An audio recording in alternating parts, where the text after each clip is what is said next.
Tonight, calls are growing louder to strip President Trump of his powers one day after supporters stormed the U.S. Capitol. And just over an hour ago, the president broke his silence and called for unity in the wake of yesterday's violence. Now Congress has certified the results. A new administration will be inaugurated on January 20th. My focus now turns to ensuring a smooth, orderly, and seamless transition of power. This moment calls for healing and reconciliation. Good evening, everyone. I'm Frank Somerville.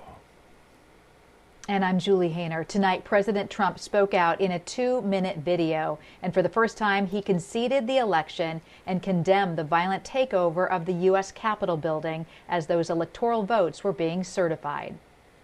The demonstrators who infiltrated the Capitol have defiled the seat of American democracy. To those who engaged in the acts of violence and destruction, you do not represent our country. And to those who broke the law, you will pay. We have just been through The president downplayed weeks of unsupported claims of election fraud and his campaign's multiple losses in court. He said his only goal in contesting the election was, quote, ensuring the integrity of the vote. All of this comes as there are active discussions on Capitol Hill about removing President Trump from office before his term is up on January 20th at noon. Our political reporter Greg Lee here now with the latest on the fallout. Greg? Yeah, Frank, good evening. We are 13 days away from Inauguration Day, but after what we saw yesterday, there is a growing list of lawmakers who want to take unprecedented action. A very dangerous person who should not continue in office. This is urgent. This is emergency of the highest magnitude. In the aftermath of insurrection and chaos in Washington, D.C., House Speaker Nancy Pelosi threatened to pursue impeachment if Vice President Pence does not invoke the 25th Amendment to remove President Trump from office. Section 4 of the 25th Amendment, which we've never used in our nation's history.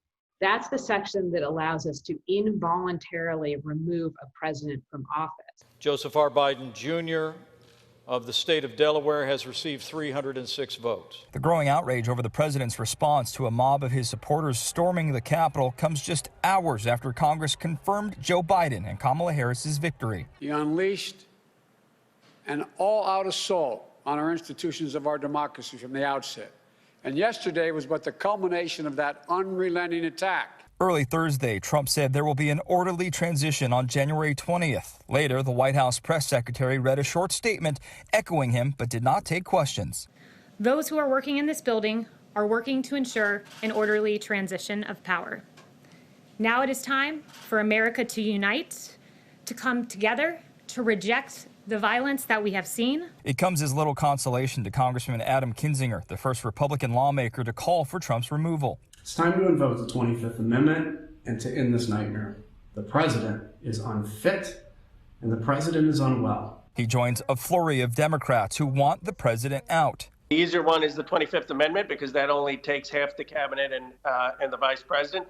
But if they don't, Congress should be prepared to act. Invoking the 25th would require Pence and a majority of the cabinet voting to remove the president, an act San Francisco Chronicle senior political writer Joe Garofoli says is unlikely. He was silent until yesterday when he contradicted the president and voted to certify the results, or sort of shepherded the process, I should say. So no, that's not going to happen. So certainly I think the drafters of the 25th Amendment envisions that there might be a scenario where there's a president who simply could not serve, was posing a threat to the country, and didn't recognize that for himself. Now, even if Pence and a majority of the cabinet did move to remove the president from office, Trump could object, at which point it would go to Congress, where it would require a 2/3 majority in both the House and the Senate to move forward. One other point we want to make, CNN, the New York Times, other outlets are reporting that in recent weeks, the president has thrown the idea to his aides and lawyers about the idea of pardoning himself. It's unclear if those conversations have happened in the aftermath of what happened yesterday. Reporting live, Greg Lee, KTVU, Fox 2 News. Frank? So, Greg, what do you think happened here? Was yesterday just essentially, for lack of a better term, a bridge too far?